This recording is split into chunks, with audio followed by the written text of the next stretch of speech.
স্বাগত আপনাদের।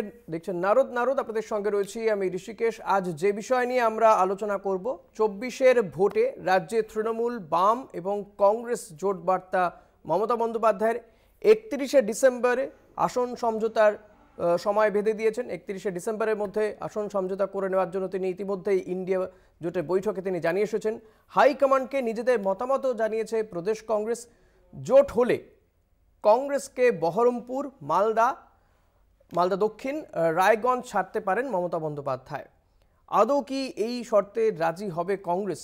প্রশ্ন রাজনীতি কারবারিদের। দেব একটি প্রতিবেদন। লোকসভা ভোটে জিততে বিরোধী জোটে তৈরি ইন্ডিয়া। লোকসভা ভোটের আবহ তৈরি হতেই বঙ্গের ভোট ভবিষ্যৎ নিয়ে একথা জানিয়েছেন তৃণমূল নেত্রী মমতা বন্দ্যোপাধ্যায়। আসন রফা হলে বহরমপুরে যে বিজেপি ধরাশায়ী হবে তা মানছেন অনেক কংগ্রেস কর্মী সমর্থকও। রাজ্যে কংগ্রেস তৃণমূল জোট হলে কোন কোন আসন ছাড়তে পারে তৃণমূল? বহরমপুর। ১৯৫১ সালের পর থেকে বহরমপুর লোকসভা দখলে রেখেছিল আরএসপি। ১৯৯৯ সালে সেই আরএসপিকে প্রায় ১ লক্ষের কাছাকাছি ভোটে হারিয়ে সাংসদ হন অধীর চৌধুরী। টানা ৫ বার বহরমপুর থেকে কংগ্রেস সাংসদ অধীর রঞ্জন চৌধুরী। তবে ২০১৯-এ তাঁর জয়ের মার্জিন ছিল বেশ কম। বিগত বিধানসভা নির্বাচনে বহরমপুরের আসনটিও ছিনিয়ে নিয়েছে বিজেপি। তাছাড়া গত লোকসভায় ৩টি বিধানসভা আসনে জিতলেও ৪টি আসনে তৃণমূলের কাছে হেরে যান অধীর। কেবল বহরমপুর, কান্দি ও বড়োয়া বিধানসভায় জয়ী হন অধীর। ফলে ২০২৪-এর লোকসভা নির্বাচন অধীরের কাছে বড় চ্যালেঞ্জ। প্রসঙ্গত, গত লোকসভা নির্বাচনে কংগ্রেস ও তৃণমূলের সঙ্গে জোট হয়নি। বহরমপুর লোকসভার ৭টি বিধানসভার মধ্যে ৬টি বিধানসভায় জয়ী তৃণমূল, ৩টি পুরসভাও তৃণমূলের দখলে। গত লোকসভায় মাত্র ৩টি বিধানসভায় এগিয়েছিল কংগ্রেস, ৪টিতে তৃণমূল কংগ্রেস। মালদহ। ২৪-এর ভোটে কংগ্রেস তৃণমূল জোট হলে মালদা দক্ষিণ কি কংগ্রেসকে ছাড়বে তৃণমূল? ২০১৯-এ বাম কংগ্রেস জোট হয়। এই জেলাতে ত্রিমুখী লড়াই হয়েছিল। প্রসঙ্গত, মালদায় মুসলিম ভোট ভাগাভাগি হলে বিজেপিরই লাভ বলে মনে করছে রাজনৈতিক মহলের একাংশ, যা গত লোকসভা নির্বাচনে হয়েছিল। সামান্য ভোটে বিজেপি দক্ষিণ মালদায় হারে। গত লোকসভা নির্বাচনে কংগ্রেস আর তৃণমূলের মধ্যে মুসলিম ভোট ভাগাভাগির ফলে বিজেপির সহজ জয় হয়। সুতরাং মালদায় কংগ্রেস তৃণমূল জোট হলে বিজেপিকে আটকানো সম্ভব। রায়গঞ্জ বিধানসভা কেন্দ্রটি রায়গঞ্জ লোকসভা কেন্দ্রের অন্তর্গত। ২০১৯-এর লোকসভা ভোটে জয় পায় বিজেপি। রায়গঞ্জে জয়ী হন গেরুয়া শিবিরের প্রার্থী দেবশ্রী চৌধুরী। আলিপুরদুয়ারে জয়ী বিজেপি প্রার্থী জন বার্লা। কোচবিহারে জেতেন বিজেপি প্রার্থী নিশীথ প্রামাণিক। কিন্তু ২০২১-এ সেই রায়গঞ্জ বিধানসভায় জেতে তৃণমূল। কালিয়াগঞ্জেও তৃণমূল আসন ধরে রাখে। এছাড়া হেমতাবাদ, করণদিঘি, ইসলামপুর, গোয়ালপুখর, চাকুলিয়া, চোপড়া, ইটাহারও তৃণমূলের দখলে। এমনকি পঞ্চায়েত নির্বাচনে গোয়ালপুখরে ২টি এবং ইসলামপুরে ১টি জেলা পরিষদ আসন দখল করে কংগ্রেস। বাকি ২৩টিতেই তৃণমূল কংগ্রেস জয়ী হয়। প্রশ্ন উঠছে, উদ্ভূত পরিস্থিতিতে তৃণমূল কি আসন ছাড়বে কংগ্রেসকে? ৩১শে ডিসেম্বরের মধ্যেই করতে হবে আসন সমঝোতা। জোট বৈঠকে সময় বেঁধে দিয়েছে তৃণমূল। এখন আসন সমঝোতার দিকেই তাকিয়ে ইন্ডিয়া জোট। কলকাতা টিভি। আমাদের সঙ্গে এই অনুষ্ঠানে যারা যোগ দিয়েছেন অতিথিরা, তাদের সঙ্গে আপনাদের আলাপ করিয়ে দিই। আমার সঙ্গে রয়েছেন তৃণমূল নেতা দুলাল সরকার, আপনাকে স্বাগত জানাবো দুলাল বাবু। রয়েছেন কংগ্রেসের পক্ষ থেকে নরোত্তম সিংহ, আপনাকে স্বাগত। পাশাপাশি সিপিআইএম নেতা উত্তম পাল, আপনাকেও স্বাগত জানাবো আমাদের এই অনুষ্ঠানে। আমি নরোত্তম বাবু আপনার কাছেই আসবো। তৃণমূল সুপ্রিমো মমতা বন্দ্যোপাধ্যায় তিনি জোটের একটা শর্ত দিয়েছেন এবং যেটা এখনো পর্যন্ত জানা যাচ্ছে, তিনি বলছেন যে রাজ্যে যদি জোট হয় কংগ্রেস তৃণমূলের মধ্যে, তাহলে কংগ্রেসকে 2টি আসন তারা ছাড়তে পারেন বা এমন একটা সম্ভাবনা দেখা দিচ্ছে। কারণ তিনি বলছেন যে লোকসভায় তো 2টো আসন রয়েছে কংগ্রেসের এই মুহূর্তে দাঁড়িয়ে। আপনারা এই বিষয়টাকে কিভাবে দেখেন?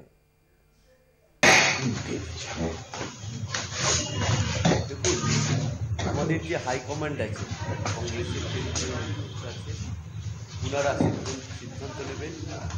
আমাদের নেতা অধীর রঞ্জন চৌধুরী, যিনি সারা বাংলার বুকে তৃণমূল বিরোধী মুখ হিসাবে পরিচিত। বিগত লোকসভায় আমরা দেখতে পেয়েছি বুথ দখল করা সত্ত্বেও, অনেক বুথে এজেন্ট ছিল না, তা সত্ত্বেও সন্তান হারা মা তাকে গিয়ে ভোট দিয়েছেন, উনি জিতেছেন। এখন প্রদেশের তরফ থেকে বলা হয়েছে কেন্দ্রীয় নেতৃত্ব যেটা সিদ্ধান্ত নেবেন সেটা মান্যতা। কিন্তু রাহুল গান্ধীজি যখন জিজ্ঞেস করেছিলেন জোটের ব্যাপারে, আমাদের প্রদেশের সব নেতৃত্বই তৃণমূলের সাথে জোট করবেন না একথা জানিয়ে দিয়েছেন। শুধুমাত্র সেবা দলের যে সভাপতি রমেন পান্ডে নাকি নাম, উনি শুধু জোটের পক্ষে কথা বলেছেন, না যারা সবাই বলেছেন যে তৃণমূলের সাথে জোট হবে না। এখন জাতীয় কংগ্রেসের নেতৃত্ব উনারা যেটা বলবেন, উনারা যে সিদ্ধান্ত নেবেন সেটাই মেনে নেওয়া হবে এটা মনে করি।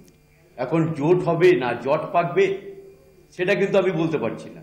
বেশ, আমি দুলাল বাবুর কাছে যাব। তৃণমূল নেতা দুলাল সরকার বলছেন আমরা জোট চাই বলে। নরোত্তম বাবু আবারও আসবো, আমি দুলাল বাবু আপনার কাছে যাব।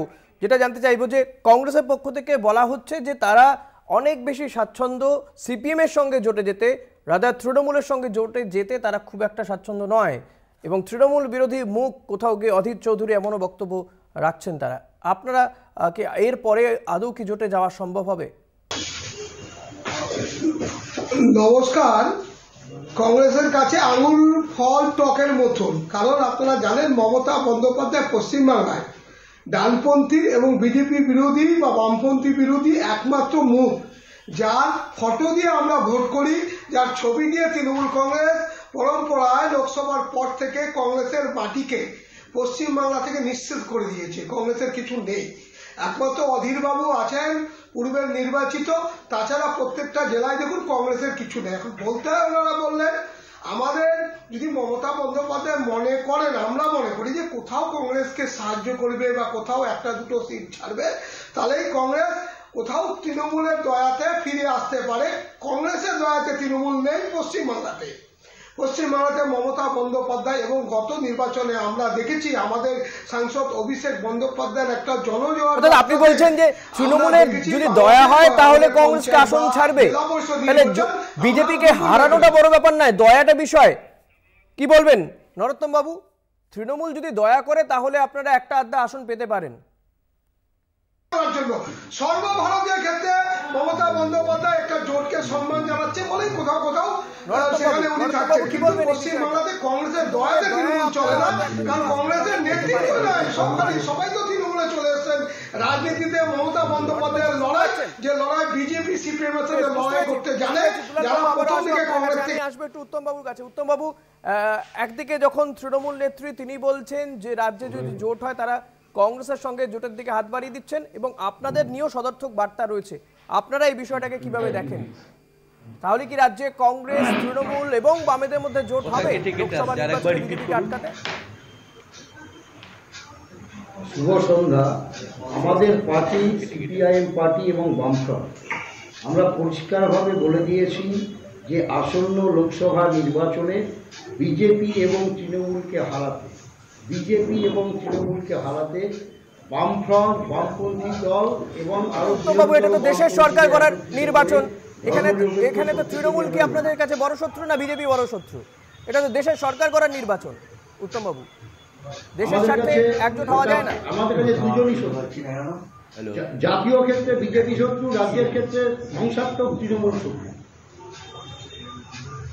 জাতীয় ক্ষেত্রে আপনি বলছেন ধ্বংসাত্মক তৃণমূল, অথচ সেই ইন্ডিয়া জোটেই রয়েছেন, আপনারাও তৃণমূলও রয়েছে।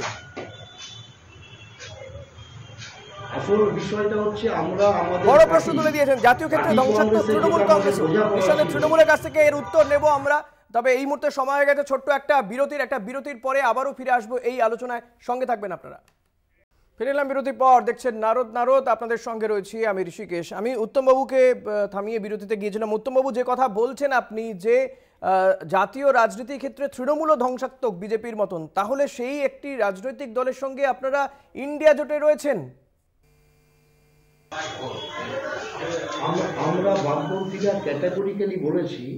ক্যাটাগরিক্যালি আমরা বামপন্থীরা বলেছি দেশের এই মুহূর্তে দেশ থেকে বিজেপিকে হটাতে হবে। দেশের স্বাধীনতা, সার্বভৌমত্ব, দেশের সংবিধান বিপন্ন বিজেপির দ্বারা, বিজেপিকে হটাতে হবে। আর এই রাজ্য থেকে তৃণমূলকে হটাতে হবে, গোটা রাজ্যকে ধ্বংসাত্মক রাজ্যে পরিণত করবে। ঠিক, কিন্তু কোথাও গিয়ে এই লোকসভা ভোটে তো এই রাজ্য থেকে তৃণমূল হটে যাবে না, তৃণমূলকে তাড়াতে পারবেন না। লোকসভা ভোটে বিজেপি যদি আপনাদের প্রধান শত্রু হয় তাহলে একসঙ্গে ভোট নয় কেন?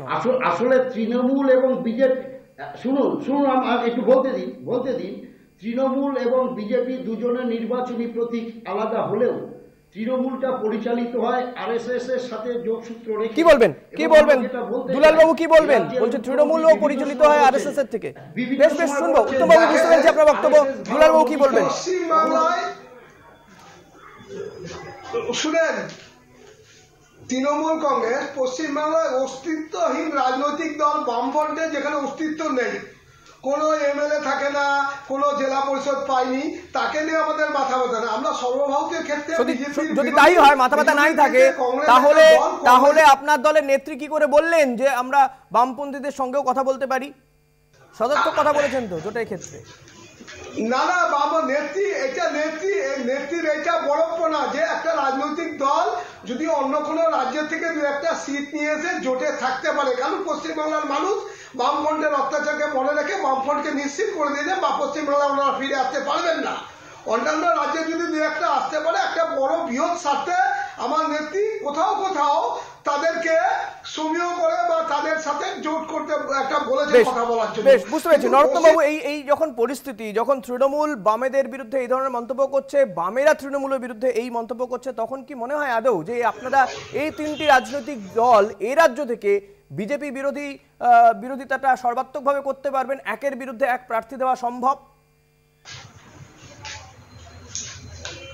পশ্চিমবাংলায় তৃণমূল ছাড়া কারো ভোট নেই। বিজেপির বিরুদ্ধে জাতীয় কংগ্রেস লড়াই করে করবে। যদি কাউকে দয়া করেও কংগ্রেস প্রতিটা রাজ্যে লড়াই করে, এই রাজ্যেও করবে।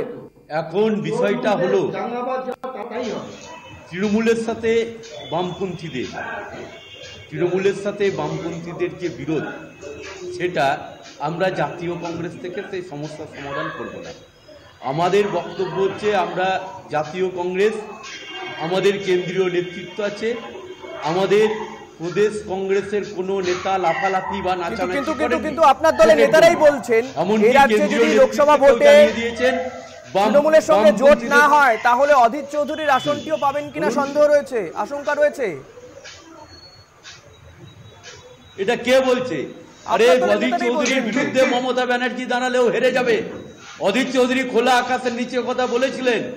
শুনুন, বিগত দিনে আজকে যে বিজেপির মাথা আছে শুভেন্দু অধিকারী, একটা সময় তৃণমূলের নেতা ছিল, এই পর্যবেক্ষক ছিল মুর্শিদাবাদ জেলায়, অনেক ক্যারাকীর্তি করেছে অধীর চৌধুরীকে হারানোর জন্য, হারাতে পারেনি। অধীর চৌধুরীকে মানুষ ভালোবাসে, মানুষের ভোটে জিতবে। বরঞ্চ আমি কেন্দ্রীয় নেতৃত্বের প্রতি সম্মান জানিয়ে একটা কথা বলবো, আমাদের প্রিয় নেতা অধীর চৌধুরী কখনোই নাচানাচি করেননি জোটের জন্য। এখন নাচানাচি যদি কেউ করে থাকে সেটা কেন্দ্রীয় নেতৃত্ব। আমি ব্যক্তিগতভাবে মনে করি তৃণমূলের সাথে কংগ্রেসের জোট হলে, কিন্তু এরপর যদি হাইকমান্ডের পক্ষ থেকে বলা হয় তৃণমূলের সঙ্গে জোট করতে হবে, আপনি বলছেন অধীর চৌধুরী বিরোধী মুখ, তৃণমূল বিরোধী মুখ, তাহলে কি কোথাও গিয়ে ভোট চাইতে গিয়ে সমস্যায় পড়বেন আপনারা? বারবার বুঝিয়েছেন হাইকমান্ডকে, এখনো পর্যন্ত বলেছেন। অধীর চৌধুরী জোটের কথা কখনো বলেনি, আর এখনো পর্যন্ত সিলমোহর করেনি। বেশ, আমি তৃণমূলের কাছে আসবো। এই যে আপনারা বলছেন পশ্চিমবঙ্গে তৃণমূল ছাড়া অন্য কারো ভোট নেই, সত্যি তো? কারণ 2019 সালে কংগ্রেসের ভোট, একটু শুনুন প্রশ্নটা শুনুন দুলাল বাবু, প্রশ্ন শুনুন দুলাল বাবু। তৃণমূল কংগ্রেসের ভোট বলছি না, আমি বলছি কংগ্রেসের ভোট 2019 সালে 5.67%, 21 হচ্ছে 2.93। যদি কংগ্রেসের কোনো ভোটই না থাকে তাহলে আপনারা হাত বাড়াচ্ছেন কেন কংগ্রেসের সঙ্গে হাত ধরার জন্য? কি দরকার আছে এই ভোটের?